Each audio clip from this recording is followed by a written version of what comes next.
உலகண்டா YouTube channel நண்பர்கள் அனைவருக்கும் வணக்கம். நம்ம உலகண்டா சேனல் இப்போ பார்த்தீங்கன்னா 6000 சப்ஸ்கிரைபர் நோக்கி போயிட்டு இருக்கு. அது ஒரு சின்ன கவுண்டர் இருந்தாலும் நம்மளுக்கு அது ஒரு பெரிய விஷயம். இதில் வந்து பார்த்தீங்கன்னா ஒரு ஸ்பெஷலாக ஒரு வீடியோ வெளியிடலாம் அப்படின்ட்டு இருக்கு. ஏன்னா நிறைய பேர் வந்து எங்கள் டவுட் கேட்டது என்னன்னா, யூடியூப் சேனல் எப்படி ஆரம்பிக்கிறது, அதுக்கு என்னென்னலாம் யூஸ் பண்ணுறது, எனக்கு ஒன்றுமே தெரியாது, என்ன பண்ணணும் அப்படிங்கிறது தான். நான் ஸ்டார்ட் பண்ணும்போது வந்து பார்த்தீங்கன்னா நிறைய டவுட் இருந்துச்சு. ஒரு வீடியோ எப்படி எடுக்கிறது, அது எப்படி எடிட் பண்ணுறது, ஆடியோக்கு என்ன பண்ணுறது அப்படிங்கிறதெல்லாம். ஸோ இது நான் குயிக்காக நான் என்னென்னலாம் யூஸ் பண்ணணும் அப்படிங்கிறத சொல்ல போகிறேன். எப்படி யூஸ் பண்ணுங்கிறது நான் சொல்ல போகிறதில்ல. இந்த வீடியோவில் தெளிவாக பார்க்கலாம் வாங்க.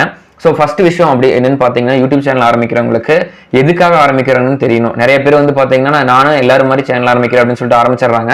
ஆனால் அதுக்கப்புறம் என்ன கண்டென்ட் போடுறது அப்படின்னு தெரியுது இல்லை அவங்களுக்கு. ஸோ அது வந்து பார்த்தீங்கன்னா மெயினாக இது பண்ண வேண்டியது என்னன்னா, ஒரு யூடியூப் சேனல் ஆரம்பிக்கிறாங்க அப்படின்னா எதுக்காக ஆரம்பிக்கிறாங்க. ஸோ ஏதாவது ஒரு அக்ரிகல்ச்சர் ரிலேட்டட் வீடியோ போடுறாங்களா, இல்லை ஏதாவது ஒரு என்டர்டைன்மெண்ட் வீடியோவா, இல்லை ஒரு வீலாக் சேனல் மாதிரி ஆரம்பிக்கிறாங்களா. ஸோ அதை வந்து பார்த்தீங்கன்னா ஃபர்ஸ்ட் டிஃபைன் பண்ணிடுங்க. அதுதான் ஃபர்ஸ்ட் பாயிண்ட். அதை டிஃபைன் பண்ணிட்டு நீங்கள் ஆரம்பிங்க. ஏன்னா எல்லாரும் ஆரம்பிக்கிறோம், நம்மளும் ஒரு சும்மா அக்கௌண்ட் மட்டும் கிரியேட் பண்ணிட்டு நம்ம பண்ணக்கூடாது. ஆரம்பிச்சுட்டு அதுக்கான மோட்டிவ் என்னங்கிறத டிசைட் பண்ணிடுங்க. ஸோ நெக்ஸ்ட் அதுக்கப்புறம் என்ன அப்படின்னு வந்து பார்த்தீங்கன்னா, ஆரம்பிக்கிறீங்க, அதுக்கப்புறம் அக்கௌண்ட் கிரியேட் பண்ணுறீங்க. அதெல்லாம் நிறைய சேனலில் இருக்கு. நீங்கள் எப்படி அக்கௌண்ட்லாம் கிரியேட் பண்ணணும், செட்டப் பண்ணணும் அப்படிங்கிறதெல்லாம். ஸோ நான் முக்கியமாக ஒரு 3 விஷயத்தை பற்றி தான் பேச போகிறேன்.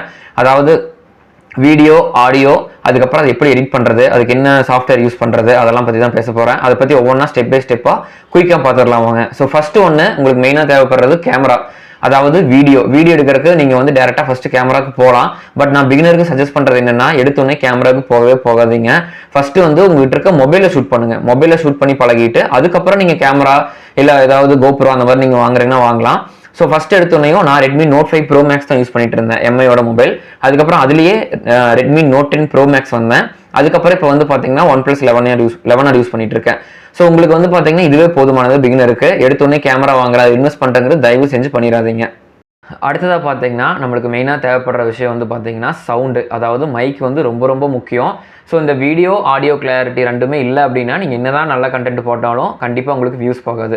ஸோ அதனால் நீங்கள் என்ன பண்ணுங்கன்னா, ஒரு நல்ல மைக்கை சூஸ் பண்ணணும். ஒரு பிகினருக்கு நீங்கள் எடுத்தோன்னே இன்வெஸ்ட்மெண்ட் பண்ணி நான் வந்து இல்லை ஒரு ரோட் மைக் போகிறேன், அந்த மாதிரி ஒரு ஒயர்லெஸ் மைக் போகிறேன், ஒரு 20,000 போட்டு வாங்க போகிறேன், 25,000 போட்டு வாங்க போகிறேன் அப்படிங்கிறத வந்து பண்ணாதீங்க. எடுத்த உடனே நீங்கள் வந்து ஒரு ஒயர்டு மைக்கே போகலாம். அதுவே வந்து ஒரு பெஸ்ட் ஆப்ஷனாக இருக்கும். நான் வந்து யூஸ் பண்ணுறது என்ன மைக் அப்படின்னு பார்த்தீங்கன்னா, லென்ஸ்கோவில் வந்து நான் வாங்கினேன். ஒரு 900 ரூபாய்க்கு நான் வாங்கினது ஒரு 4 இயர்ஸ்க்கு முன்னாடி. ஸோ அதே மைக்ரோஃபோனை தான் வந்து பார்த்தீங்கன்னா இன்னும் நான் யூஸ் பண்ணிருக்கேன். ஒயர்டு மைக்கு தான். நீங்கள் வந்து இப்போ வந்து போயா அந்த மாதிரி நிறையா ஒயர்டு மைக் இருக்குது, நீங்கள் அதுக்கு போய்க்கலாம். இல்லை நீங்கள் ஒயர்லெஸ் மைக் வாங்குறேன் அப்படின்னாலும் நீங்கள் வந்து ஒரு கம்மி பட்ஜெட்டில் ஒரு 2000 to 4000 அந்த பட்ஜெட்டில் ரொம்ப கம்மியாக வாங்குங்க. வாங்கி யூஸ் பண்ணி பார்த்துட்டு கண்டென்ட் எல்லாம் கொஞ்சம் டெவலப் ஆனதுக்கப்புறம் வீடியோ நல்லா வியூஸ் போகுது, அதுக்கப்புறம் வந்து நீங்கள் ஒயர்லெஸ் மைக் போகிறது ஒரு 15,000 20,000 இன்வெஸ்ட்மெண்ட் பண்ணுறது வந்து யூஸ்ஃபுல்லாக இருக்கும். இது வந்து நம்ம ஆடியோ வீடியோ பார்த்துட்டோம். அதுக்கப்புறம் வந்து நெக்ஸ்ட் என்ன அப்படின்னு வந்து பார்த்தீங்கன்னா, அது எல்லாமே எடுத்தாச்சு. பட் நம்ம அதை எடிட் பண்ணணும். நிறைய பேர் வந்து பார்த்தீங்கன்னா மொபைலே எடிட் பண்ணுவாங்க. பட் நான் வந்து லேப்டாப் யூஸ் பண்ணி எடிட் பண்ணேன். நான் ஃபஸ்ட்டு எடிட் பண்ணும்போது வந்து பார்த்தீங்கன்னா டெல்லில் ஒரு லேப்டாப் யூஸ் பண்ணேன். i3 ப்ராசஸர் இருக்கிறதான் யூஸ் பண்ணேன். ஆனால் அது வந்து பார்த்தீங்கன்னா கொஞ்சம் ஸ்லோவாக தான் இருக்கும். நான் அப்போ யூஸ் பண்ண சாஃப்ட்வேர் என்ன அப்படின்னு வந்து பார்த்தீங்கன்னா ஃபிலிமோரா, ஒண்டர்ஷேர் ஃபிலிமோரா யூஸ் பண்ணேன், கிராக்டு வெர்ஷன். ஸோ ஆனால் அதில் வந்து நிறையா அடிக்கடி வந்து பார்த்தீங்கன்னா ஸ்டாப் ஆயிரும், உங்களுக்கு வந்து ஹேங் ஆகும், நல்லா ப்ராசஸ் பண்ண முடியாது. அதுக்கப்புறம் வந்து பார்த்தீங்கன்னா என்னோட பர்சனல் யூஸுக்காக நான் ஒரு கேமிங் லேப் வாங்கினேன். ஸோ அதவே தான் நான் எடிட்டிங்க்கு யூஸ் பண்ணிட்டு இருக்கேன். அந்த கேமிங் லேப் வந்து பார்த்தீங்கன்னா ஹெச்பியில் இருக்க ஒரு ஓமன் 15 சீரிஸில் வாங்கினேன். அதாவது ஒரு 16 GB ரேமு, ஒரு 6 GB டெடிகேட்டட் கிராஃபிக்ஸ் கார்டு இருக்க மாதிரி அந்த ரேம் சரி அந்த லேப்டாப் வாங்கினேன். நீங்கள் வந்து என்ன பண்ணுங்க அப்படின்னா, ஒரு பிகினராக இருக்கீங்க, இல்லை எங்கிட்ட அந்த அளவுக்குலாம் பட்ஜெட் இல்லை அப்படிங்கும்போது நீங்கள் என்ன பண்ணுங்கன்னா, ஒரு நார்மலான லேப்டாப் ஒரு 8 GB ரேம் இருக்கிறது, ஒரு 2 GB டெடிகேட்டட் கிராஃபிக்ஸ் கார்டு இருக்கிற மாதிரி ஒரு லேப்டாப் வாங்கிக்கிங்க. ஆனால் ஒண்டர்ஷேர் ஃபிலிமோரா வந்து நான் சஜஸ்ட் பண்ண மாட்டேன். அது கொஞ்ச நாள் யூஸ் பண்ணேன், அது எடிட்டிங் ஈஸியாக தான் இருக்கும். ஆனால் அதுக்கப்புறம் வந்து பார்த்தீங்கன்னா கிராக் வெர்ஷன் யூஸ் பண்ணுறதுனால நிறைய ப்ராப்ளம் வரும். ஸோ நான் மெயினாக சஜஸ்ட் பண்ணுறது, நாங்கள் இப்போ ரீசெண்டாக யூஸ் பண்ணிருக்கிறது வந்து பார்த்தீங்கன்னா DaVinci Resolve. அது வந்து உங்களுக்கு அஃபிஷியலாக ஃப்ரீயாகவே கிடைக்குது. நீங்கள் அதில் இருக்கிற ஃபீச்சர்ஸ் வச்சு எடிட் பண்ணாவே சூப்பரான வீடியோஸ் எல்லாம் எடிட் பண்ண முடியும். ஸோ நீங்கள் சாஃப்ட்வேர் வைஸ் வந்து பார்த்தீங்கன்னா DaVinci Resolve போய்க்கலாம். அது வந்து உங்களுக்கு ஒரு குயிக்கான ஈஸியாக எடிட் பண்ண வேண்டியது ஒரு அஃபிஷியலாக உங்களுக்கு கொடுக்குறாங்க. உங்களுக்கு வந்து கிராக்கடோ எதுவுமே இல்லாமல். ஸோ ரொம்ப ஈஸியாக இருக்கும். ஸோ இதெல்லாம் வந்து பார்த்தீங்கன்னா ஒரு ஒரு சின்ன ஓவர்வியூ நான் எல்லாம் என்ன யூஸ் பண்ணுறேன் அப்படிங்கிறது. இது வந்து ஒரு பிகினர்ஸ்க்கு ரொம்ப யூஸ்ஃபுல்லாக இருக்கும் அப்படின்னு நான் நம்புகிறேன். இதை வந்து நான் உங்களுக்கு குயிக்காக சொல்கிறேன் என்னென்ன யூஸ் பண்ணுறதுன்னு. கேமராக்கு வந்து பார்த்தீங்கன்னா மொபைல் ஃபோன் யூஸ் பண்ணிக்கோங்க.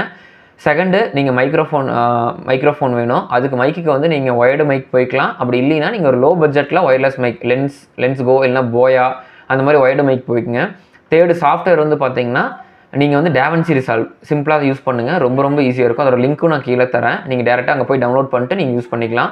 அதுக்கு அடுத்தது லேப்டாப். நீங்கள் அதாவது மொபைல்லே எடிட் பண்ணி போடலாம், அதுக்கு நிறைய சாஃப்ட்வேர் இருக்குது. பட் நீங்கள் லேப்டாப் ப்ரிஃபர் பண்ணுறீங்க அப்படின்னா நீங்கள் வந்து ஒரு 8GB ரேம், ஒரு 2GB டெடிகேட்டட் கிராஃபிக்ஸ் கார்டு இருந்துச்சுன்னா உங்களுக்கு ஒரு ஈஸி எடிட் பண்ண மாதிரி இருக்கும்.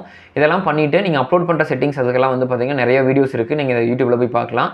இந்த வீடியோ உங்களுக்கு ரொம்ப யூஸ்ஃபுல்லாக இருக்கும்னு நினைக்கிறேன். இல்லை உங்களுக்கு ஏதாவது டவுட்ஸ் இருந்தது அப்படின்னா கமெண்ட் பண்ணுங்கள், நான் கண்டிப்பாக உங்களுக்கு ரிப்ளை பண்ணுறேன். 6000 சப்ஸ்கிரைபர் கொண்டு வந்து இவ்வளோ தூரம் எனக்கு சப்போர்ட் பண்ண எல்லாத்துக்கும் நான் ரொம்ப நன்றி. வணக்கம்.